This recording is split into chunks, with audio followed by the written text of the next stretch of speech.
So apologize for the silence, everybody. We're just going to wait another minute or two as people log into this event.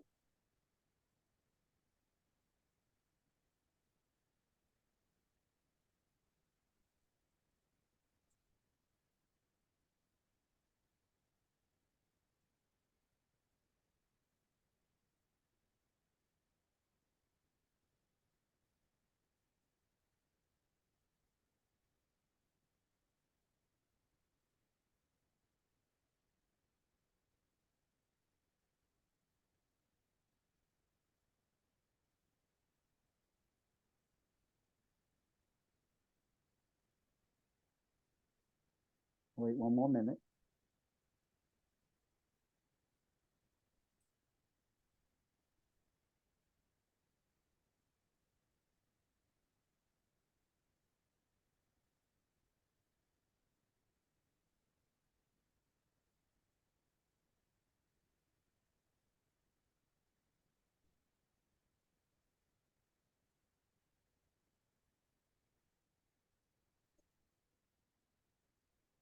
Okay, I'm going to get started. Good morning or good afternoon, depending on where you're from, everybody. My name is Bill Coakley from BSMA, and welcome to BSMA's webinar.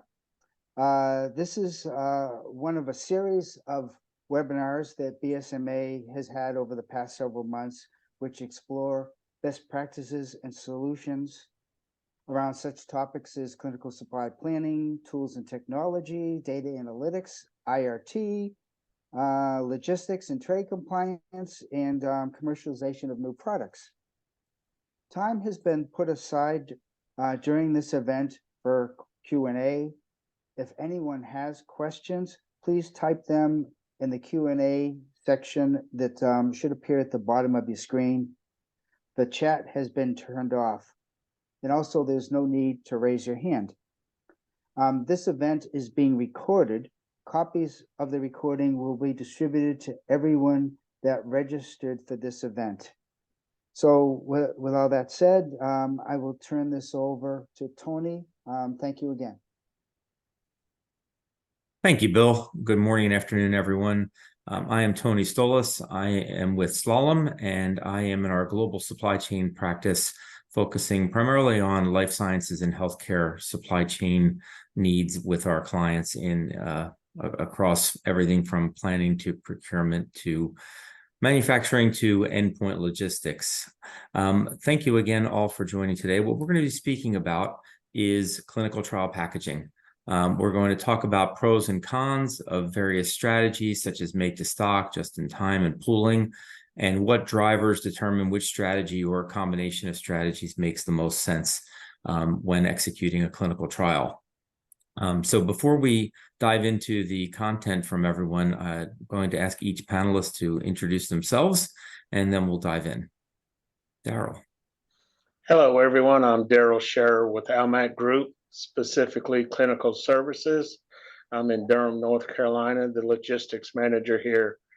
I've been here for over 20 years now and responsible for all aspects of logistics, receiving, warehouse management, distribution, and also reverse distribution.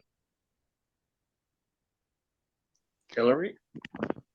Thanks, Daryl. Yes, my name's Hilary Ross, and I am from Almac Clinical Technologies. I've over 15 years experience in the world of IRT. So I've gone from IRT project manager and then into the systems manager, more technical perspective. For the last 8 years, I work as a group leader, overseeing our inventory management team within systems, and our role is to guide and support clinical supply managers on the configurable data for the IRT to ensure the drug management is set up for success. I look forward to discussing a bit more on the panel today. Thank you for having me. And Diane. Hi, everyone. I'm Diane Schilling. I'm currently with Insight Corporation. I've been here about 9 years, and I have to admit that compared to some of my panelists, I'm actually relatively new to supply. I joined our newly formed supply group here at Insight about 5 years ago. But prior to that, I started my career in clinical operations. and then pass it over to Rob. Thanks very much, Diane. My name is Rob Cascone. I'm currently working here at Signet Health, looking after the business and procurement side of things for IRT and clinical supplies. I've been in the, operations, clinical supply, clinical technology industry for about 15, 20 years now, looking over data management, strategic direction of accounts, SaaS, medical diagnostics. So I'm going to be talking a lot about like what could we be looking at as an industry. Prior to working at Signet, I've worked previously at Almac along with Daryl and Hillary, and also then at Randox Diagnostics. So kind of a bit of more of a breadth across all of the technology, diagnostics, supply, and the wider picture. And again, same as Hillary said, it's a pleasure to be speaking with you all today. Great. Thank you all for the introductions. What we're going to be going into in terms of detail here is, as we mentioned, around clinical trial packaging strategies. One of the things we've seen is that make to stock has typically been a default strategy. That seems to be the mode that the companies look to as the primary plan. But what we're going to have is our group of panelists here with their varied backgrounds and varied perspectives are going to talk about what drivers suggest when we should be looking at just-in-time labeling or pooling or other strategies, and we'll go into detail in those. Things that factor into that are areas such as quantities and stability, and what are the impacts on that? When are there multiple studies for the same substance underway, and/or is that substance also already marketed for other indications? And finally, areas such as just-in-time secondary manufacturing. So there will be much more detail here coming, but with that, I will hand it to Daryl, who will be our first panelist to talk about his piece and various pros and cons of his strategies. Hello, everyone. Again, yep, I'm going to talk about our make to stock, which is the most different packaging type that we see in today's industry. It has several pros and it also has several cons. A couple of the main pros is when you have make to stock, the strategy is that you always have inventory. So you're able to handle anticipated demands and unanticipated demands. So the make to stock, it's good, but it also had, like I said, it's the main part of it is it stops having too little inventory or sometimes having too much. What it does do is it improves your scheduling. You can always plan for your production by anticipating the demands that are going to be coming down for your clinical trial. It also, you can adjust that scheduling if you see any increases or decreases. So then in turn, it gets the inventory to the levels you want. But the main issue is it does give inventory, which takes us to the cons of that. Sometimes with make to stock, you create inventory and you keep it. The inventory grows over time because you're still producing, because your demands say you're going to need a certain quantity, but you never really meet your demands. So with that, you have extra inventory, and everybody knows inventory is money, and that means you have excess money tied up in this excess inventory, and it may not be able to use that. It may turn obsolete, or in the case of clinical trials, your material expires and you may not be able to have any data to extend that expiry date. And the other thing is creating an accurate forecast. If anybody knows what an accurate forecast is, please let me know, because I still have not been able to find one over the last 20 years. Everybody says, I'm going to need 500. So we make 500, but we needed 200 or we needed 600. So too much inventory, we're good to go, except the cost. Not enough inventory, we're going to have stockouts, and that's even worse. So the main strategy here is you have to be able to have that accurate inventory to be able to create the demands. So with make to stock, your pros is you have inventory usually, and you're going to be able to handle whatever demand comes out. The con is you have inventory, and then what do you do with the inventory when the study is over? Because accurate forecasting is a very difficult thing to come up with. That's make the stock. And now we're going to have Hillary talk to you a lot about IRT and how that plays into this. Thanks, Daryl. Yeah, so I guess from my experience in IRT, as Daryl said, majority would be the make to stock. However, we also see the just-in-time labeling, just-in-time manufacturing, drug pooling, and we see those on all types of trials, for open label, double blind, phases 1 to 3, and many therapeutic areas, such as oncology, respiratory, to name a few. I suppose then in terms of the MEC stock, which again is sort of the most, the majority of studies we would have, you know, you have that sort of the inventory releases, the drug ordering, the cancellations, the reporting, they're all established and work well for certain studies. However, with those kits and supplies being produced in larger quantities, as Daryl's just talked about, they're for a specific protocol. So that is them now assigned to that protocol, if you like. What if then the enrollment isn't as it should be, and enrollment isn't as expected in a specific country or for a specific study? You're going to then, as Daryl said, you're going to have your waste, you're going to have your oversupply in those countries. So, you know, if there are delays in shipping, supplying campaigns, or, you know, the volume of that campaign is higher than needed to be, and we have shipped those across, the IRT is obviously tracking all of that data. And it could then, as you said, is the stock out. So you could have the site ordering, patient impact, and that's when the IRT then is working through that with the clinical teams to try and troubleshoot in terms of how those patients are going to be able to get treated. Some of the methods, obviously, for that then to deal with that would be your site-to-site transfers, medication within countries, updating strategies, and looking at the IRT in terms of what we're sending out to sites. So obviously we can work with the teams in terms of those scenarios. But then if you look at the other options out there with your just-in-time manufacturing, labeling, and drug pooling, and I know Rob later on will talk about the direct-to-patient, it gives customers, I suppose, more flexibility. So from the IRT perspective, you know, it's a system that is designed and built with obviously the protocol and the clinical teams direction and what they need.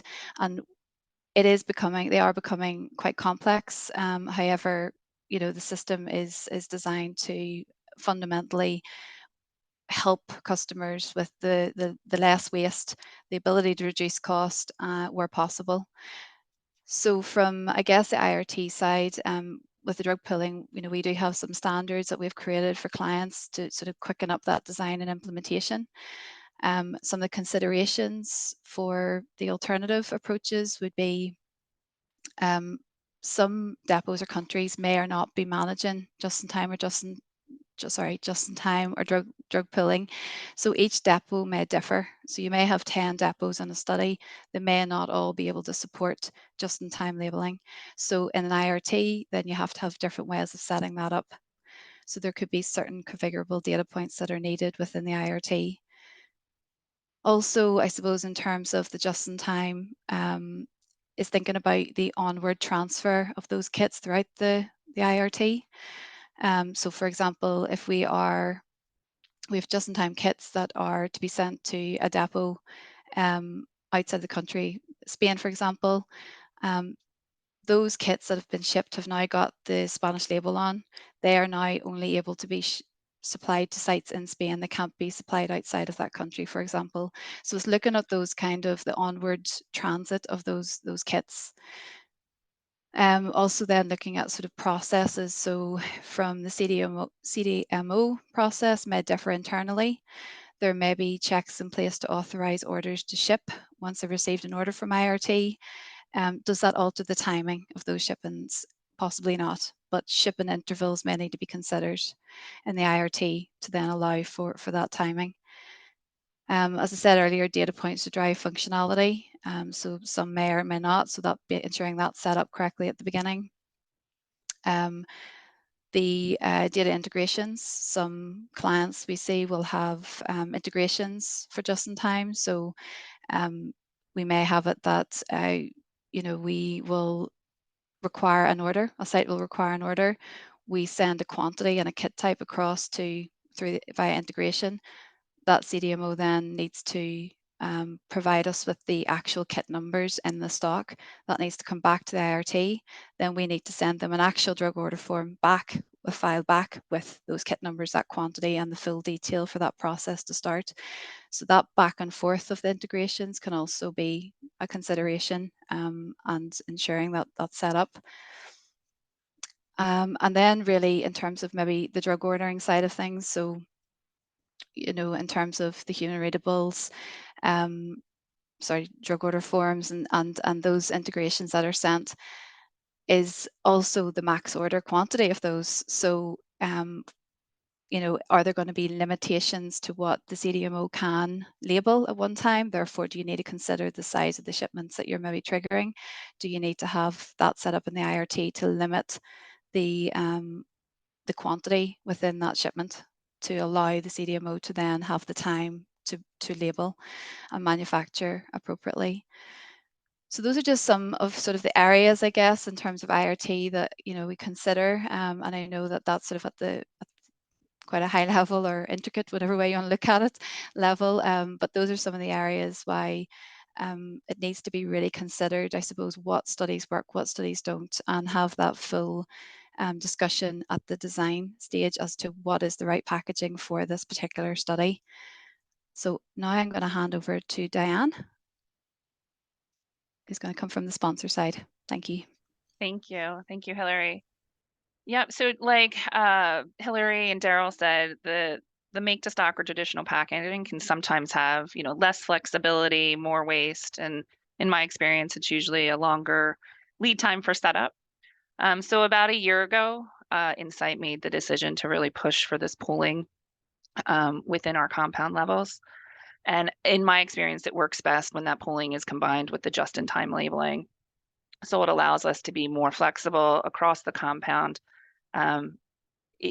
We've used it in various situations, not just a large compound with many studies associated with it, but also in a compound that has a smaller amount of studies but less stability information and a very short expiry. And it's really allowed us to kind of move that supply around when it's needed and exactly where it's needed, with very, very little waste.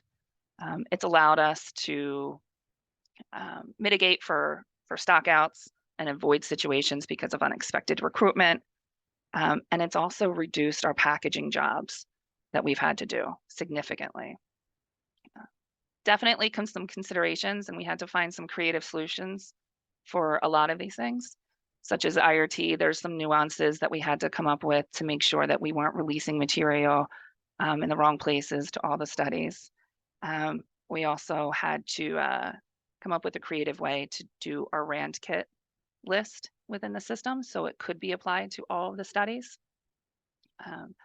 Our forecasting tool had to make some little changes in there to be able to forecast for all the studies as a whole instead of individual and roll that level up. We do use single panel labels to help with this as well. So they're country specific for these labels and they're applied at the time of the order, which is extremely helpful. And with that said, we also had to kind of work with our CMO to come up with some better ways to encompass the, sorry, I'm kind of losing my words there a little bit, but to encompass the setup documents that we had to do to make sure that it could do the whole study. It is definitely a higher cost for sure. But when you look at the reduction in jobs, when you use the pooling, many times it is beneficial to do the pooling instead of with the pack to order specifically for that. Sometimes the timelines are much quicker to start up with this pooling approach, but longer shipment lead times. But we've been able to manage that within our IRT settings, and also just keeping an eye with that human element to those. And then I guess I'll pass it over to Rob to talk about future technologies. Thanks very much, Diane. So I guess I can start off by telling you all first thing, don't be scared, because what Daryl touched on earlier about how do we find the perfect forecasting, maybe it's not the person that actually needs to come up with this. There's a lot of exciting technology that's kind of on the brink of maybe this is where we should be looking at the responsibility of what it can do for us. So I'm going to touch on 4 areas here very quickly, but none of these are going to be this will change your world. This is going to be something for us to consider moving forward, and maybe a bit of each might actually help us. So we're starting off, I guess, with the concept of free picking. So this touches on what Hillary spoke about earlier, what Diane's doing at Insight, which is a fantastic method. Drug pooling is an excellent example of reducing, I guess, the drug wastage. However, this tends to generally be limited to what we see as like open label, non-randomized bulk kits. The concept of free picking, I guess you could think of it as the combination of just-in-time labeling and drug pooling. So it allows the clinical supply management system to, I guess, hold the blinded kit list or open label kit list for any study, rather than this being within the IRT system. So what then happens is that you pick the kits, and it's the clinical supply system which tells the IRT, here's the kits which you're going, the kit numbers which you're going to use. Now, the benefit of this is you get the bulk drug pooling side of it. You don't need to make kits for specific protocols. You can actually pool this at a compound level. But it also allows for the mass production or forecast of that compound or a comparator or a placebo for double-blind studies, which we don't really tend to think about when we think about drug pooling. The biggest benefit, and I guess from the wastage and timeline point of view, is this means that a supply chain staff member doesn't need to take the time on a double-blind study to go to a shelf to find kit 1, 2, 3, 4, 5. They go to the shelf, they grab the blinded placebo kit, they put the number of that kit number on that, and then they put that in the package. It tells the IRT, these are the kit numbers we're using, rather than the IRT saying, grab these 7 kit numbers. So it helps from a timeline, cuts down that shipment transit from depot to site, and it also might be able to save quite a bit of wastage when you look at the overall picture of what kit, what's the, I guess, the volume of the kits that you need to pack. Now, going on with this concept, everyone's hearing now about direct to patient. It was the buzz term during COVID. You don't have to turn up to sites, you do this. That's fantastic. Although it's incredibly difficult for someone to do an IV infusion in their own living room. So it has limitations. So it can be applicable to certain studies, but what we're seeing now is this whole concept and the rise of home nursing.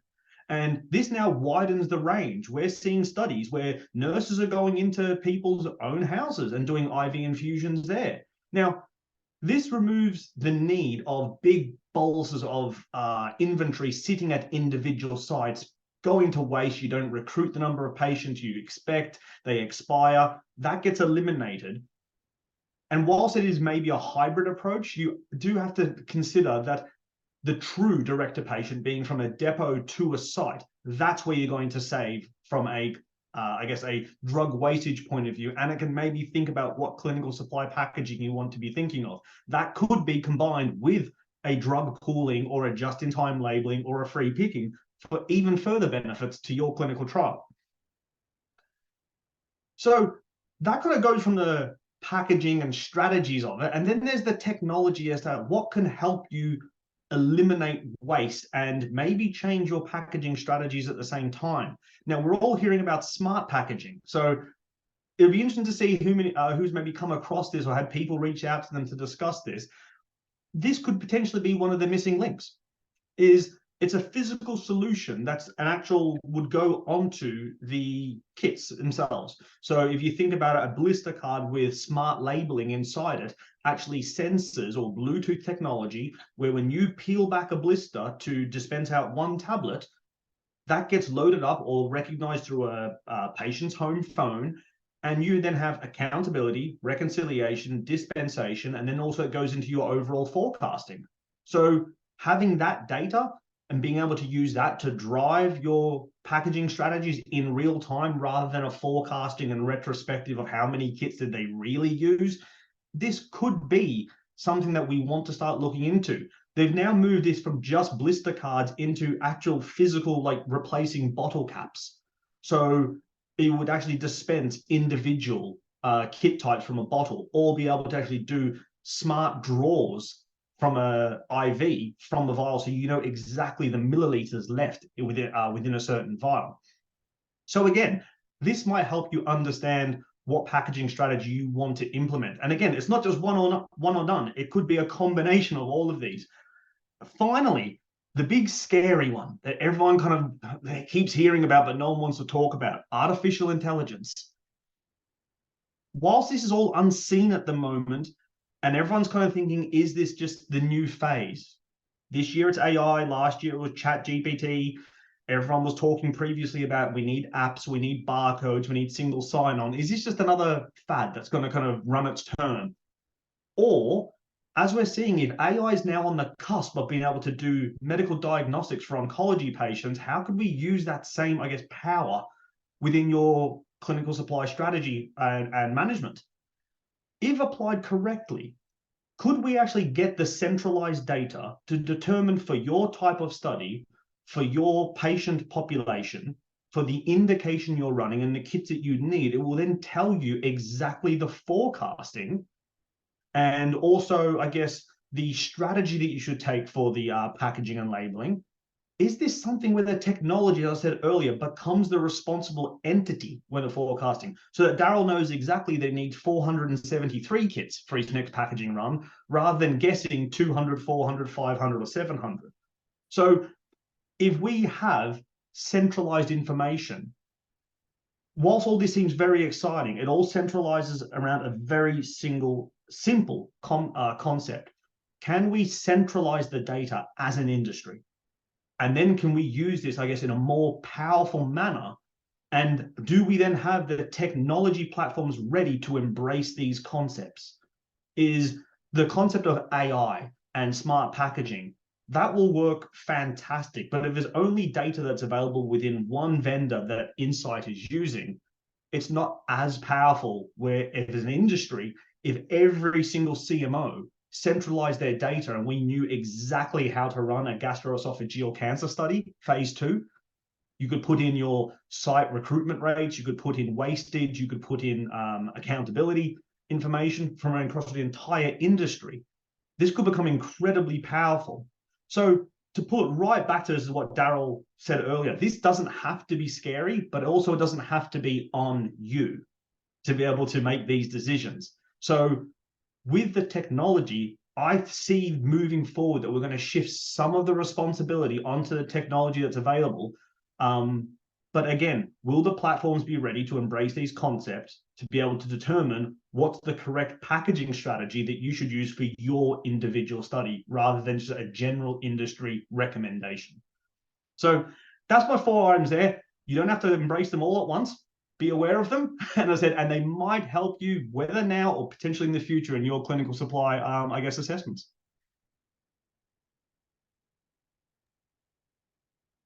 Excellent. Thank you, Rob. Thank you, all the panelists. That was very insightful end to end, and it was really good to hear the different perspectives. As we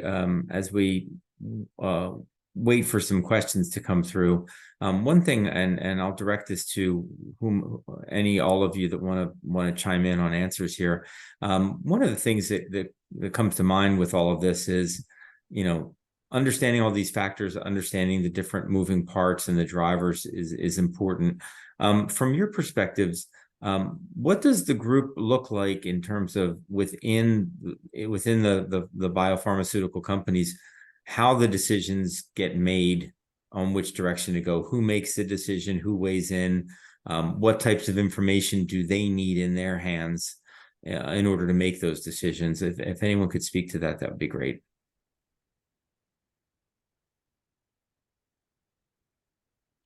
Sure, I can take that one. In my experience, we try our best to limit that to our supply group to make those decisions. Just because we feel like we have the experience to be able to know, or at least gather the information to figure out how it would be best to supply those decisions. Obviously, there's always limitations, right? Maybe limitations on the way that it needs to be packaged or manufactured, I should say, right? Or how much is manufactured, and we'll take all those decisions into consideration when we're doing it. And we need to know, timelines and cost. Cost is a big one as well. Does it make sense to do more of a traditional packing? Is it, an easy compound that has, a very specific known recruitment period, or a lot of information behind there, or is it a very short expiry, unknown recruitment forecast? Does it make more sense to go pooled approach as to a traditional? Makes sense. Thank you. Anyone else welcome to chime in if you like. Otherwise, we do have a question that I'll move to. One question that has been asked here is what proportion of clinical trials that you're being exposed to require cold chain logistics? And out of those cold chain, how many actually use dry ice? I could take that one. Right now, about 90% of our shipments are cold chain, either controlled room temp 2 to 8, -20, or ultra low dry ice. And I would say on the dry ice side of those shipments, we're probably doing 25-30% is dry ice right now. Ultra low has really taken off in the last 4 or 5 years.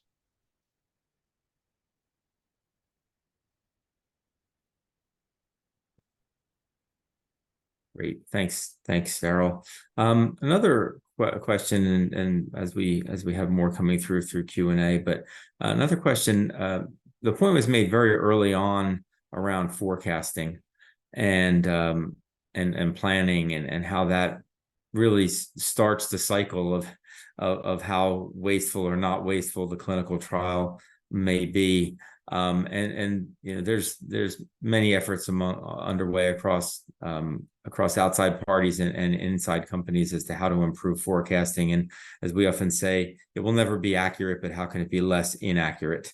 And one thing I would like to hear from, again, directed at no one in particular, any of you who wants to answer it, when there's the forecast at the outset, and then there's the sensing of changes in demand. Enrollments up, enrollments down, durations longer, durations shorter, titrate, dosage titrations that might be required along the way.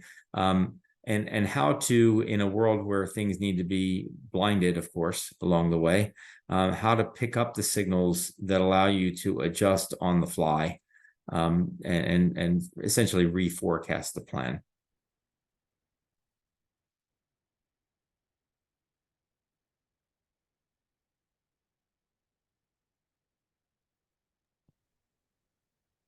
Maybe I can go ahead and take that one. I think in my experience, we use a forecasting tool that uses real live data feeds that goes back into the tool, and we reevaluate that every single month to make sure that we're still kind of within the limits of what we predicted for. So we'll see a little bit early on if we are going to be outside of those limits with that real data feed that comes in to that tool. It allows us to adjust our forecasting, not just for out of stocks, but also wastage as well. So we can either push back manufacturing or packaging jobs or pull it up if needed. Another example of this is the pool. We do utilize that pool, and that saved me so many times. I hate to admit, but we have a compound that has about 15 studies within that pool. And some of those studies recruit extremely quick. And others have been, while they're recruiting quickly, the amount of drug that we had originally planned to use was not there. It's much lower. But with those two things, it was able to kind of average out in the long run. Hopefully that answers your question. It does. Thank you. Very good. And another question, again, for anybody. one of the things that we mentioned early on during this session is that there are times, of course, when there's a clinical trial or multiple clinical trials underway with a material or a substance that's already marketed for other purposes. Does that make it easier or harder from a clinical supply standpoint when the substance is, presumably there's enough of it being made, but it's being made for also for marketed product, and does that make it easier or harder, and how do you sort of manage the interactions that in that case occur between clinical supply and commercial supply?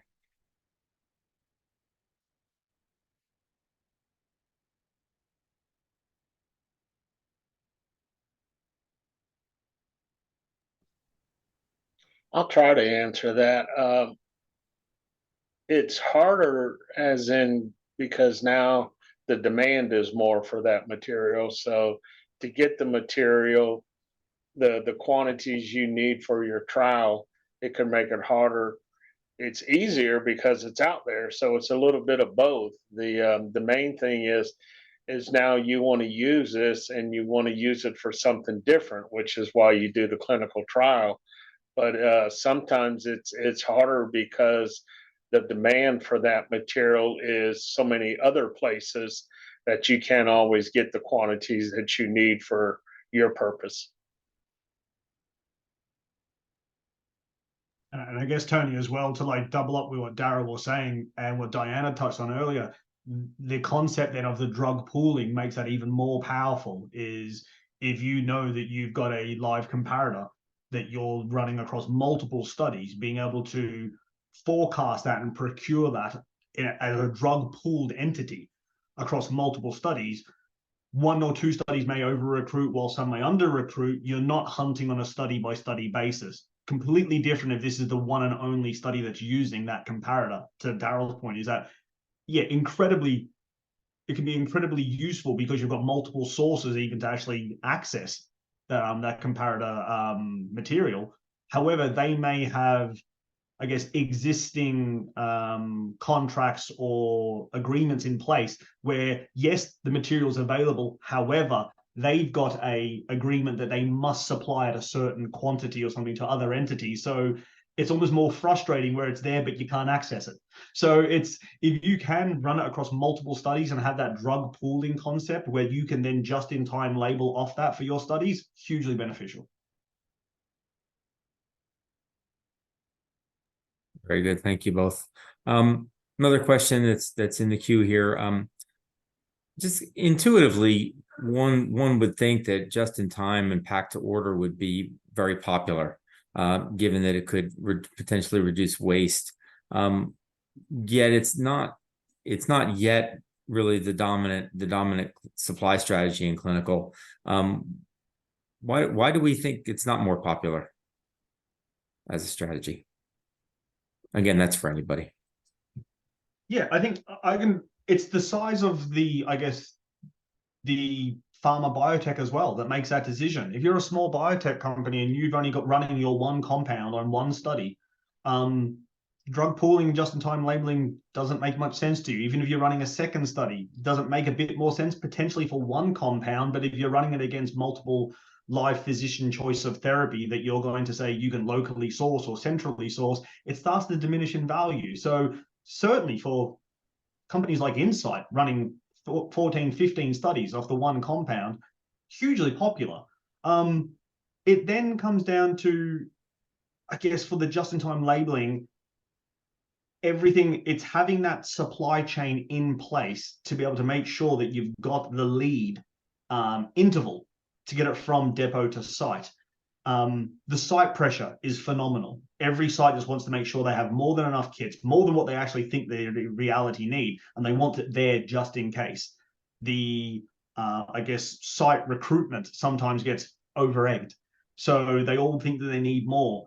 You could then do just-in-time labeling, do everything and have it all out, and you run into the exact same problem that you had where you've overstocked sites. You've had to do it much earlier because you're doing just-in-time labeling rather than kind of like made to pack or made to order. There's no this is the strategy to use for absolutely everyone, depending on the size of the company, depending on the number of trials you're running with that compound and how long they're going to run, even come down to what none of us have actually mentioned, the shelf life of the material. Is whether you have if you have an incredibly long shelf life, drug pooling becomes such a huge benefit. If it's a short shelf life, like drug pooling could help if you're running all of your studies sequentially. Sorry, it's not sequentially, in parallel. If you're running 4 studies side by side with a 12-month expiry, drug pooling is phenomenal. You can get better bang for your buck. So that it's depending on the study, depending on the company, depending on the compound, you'll be able to find your best fit. Yeah, and I would add one thing to that if I can. It's also the time. If your make to stock inventory's there, you can call me today and I can ship you a kit and you can have it tomorrow. Some trials, the patient screen and they want the medication the next day or within 2 days. Just-in-time labeling takes a little bit more time than the make to stock. Pack to order may take a couple extra days and you don't have that. So it all depends on what that demand is and the demand of the time. How fast does that patient need to get that kit or that compound or whatever the case may be? Yeah, and I guess to even add further to your point, Daryl, is the type of study that you're doing and the potential patient dropout rate needs to be considered, because if you've got patient dropout at a very high frequency, you don't think they're going to actually make it through the study. Whilst it might be a bit more burdensome, that pack to order is a better strategy rather than pooling and giving everything to sites or sitting there. Next thing you know, you just got a lot of kit that's going to expire because the patient need isn't there or the recruitment hasn't matched the expectation. Yeah, I think I agree with both of you with everything that you said too, but I think in my situation as well, an added component to that too is just the complete unknown, right? I think everybody is using to do the traditional. And I have to admit that when we made the decision to go for this, I was a little bit hesitant, and there was so many, I wouldn't say problems to overcome, but just things that I didn't know how we were going to do it, right? And it was step by step, and that was definitely overwhelming. But once we did take it step by step, it was probably one of the best decisions that we made.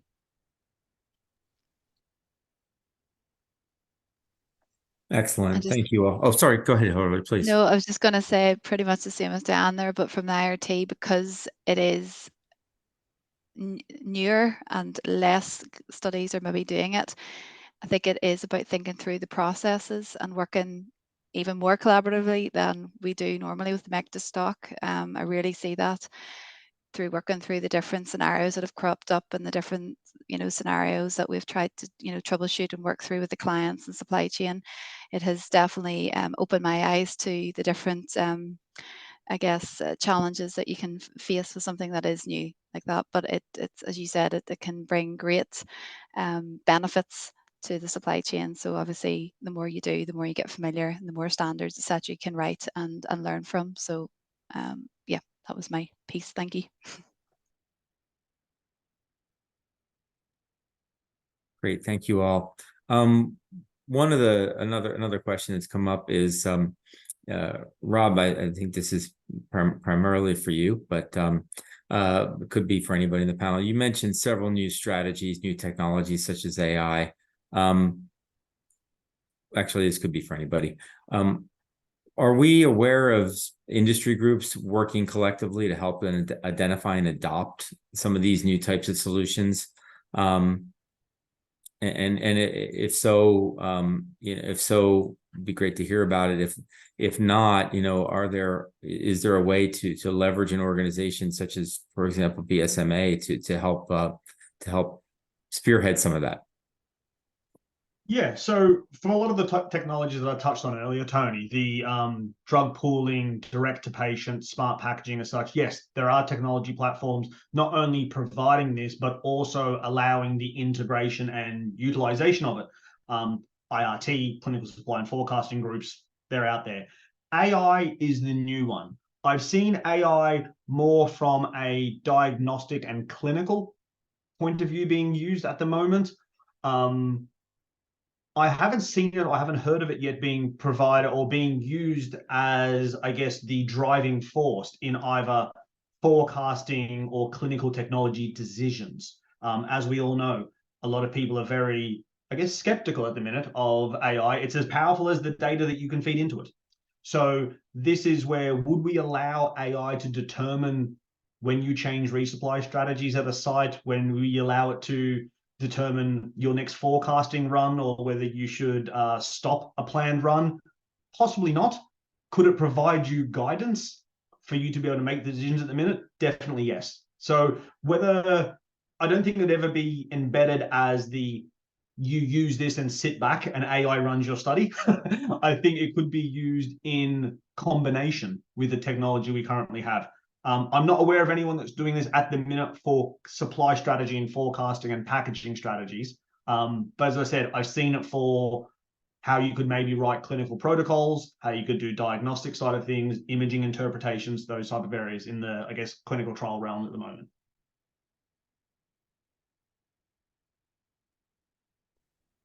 Excellent. Very helpful. Thank you. We do have a question in the Q&A. For overseas transport of clinical material, are we seeing a tendency to prefer active versus passive temperature control packaging, especially given the warming climate that we're experiencing? I guess I can take that.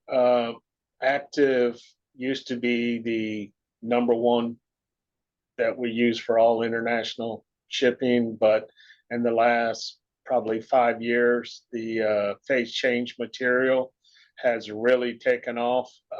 It's very good material. It's lighter, so the packaging is lighter, so your transportation costs are lighter, and you can also get 120 hours out of international shipping phase change material. So I can't remember the last time I've used an active shipper. So we've switched to passive just about on all conditions.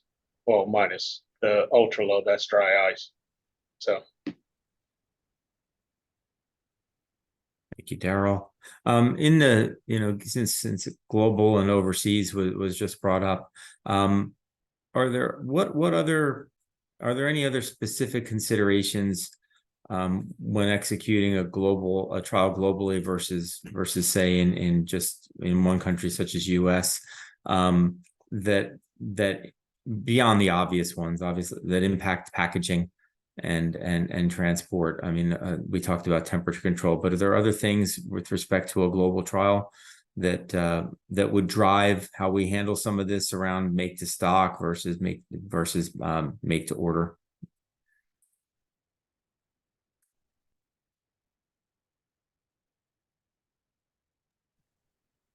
Yeah, I think it's definitely a consideration. And I think the approach that we've taken is kind of a combined approach, right? So we'll have the pooled studies with the just-in-time labeling. There are regions where we can't do that. So we will do like a small packaging run or the traditional, and send it to that area to a different depot, and it'll just be a traditional pack, but it's still a very much smaller quantity.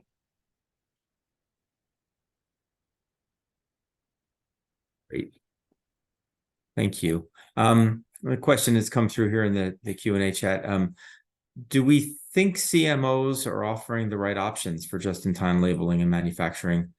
And are there other options that they're not offering that we'd like to see?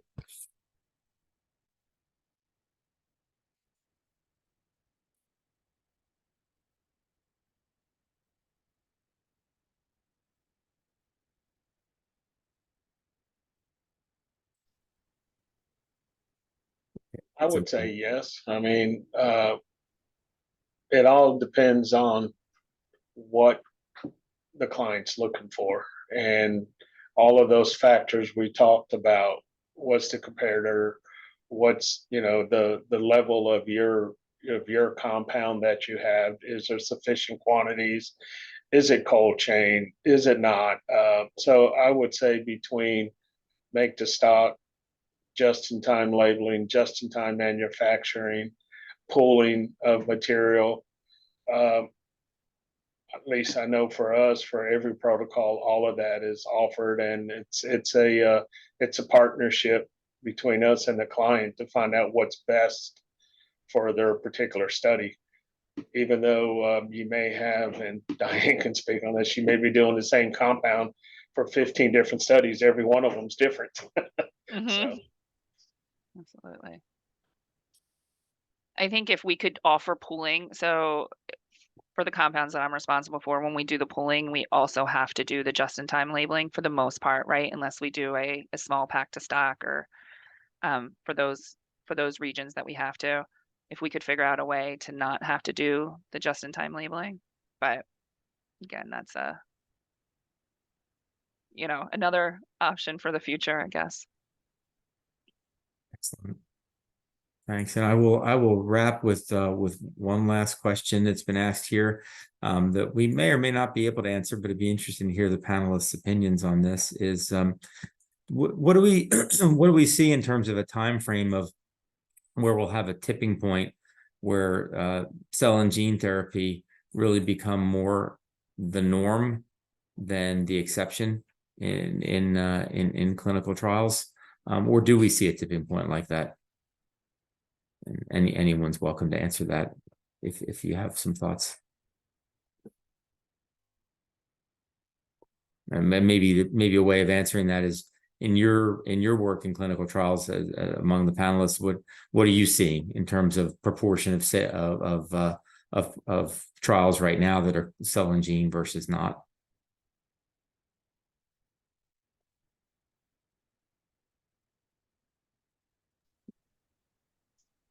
I'm not certain the proportion, but it's definitely moving that way. And I'm not certain when that tipping point's going to come, but it's the last few years we've definitely moved more towards that.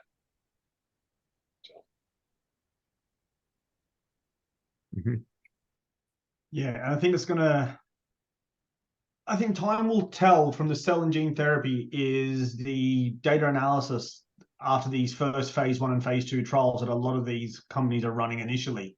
I think a lot of pharma, and I say even bigger pharma, I don't want to be contradictory like that, but are saying, let's see how this all works, phase 1, and if we're starting to see the data results out of phase 2, it's something that maybe we all kind of get on board with.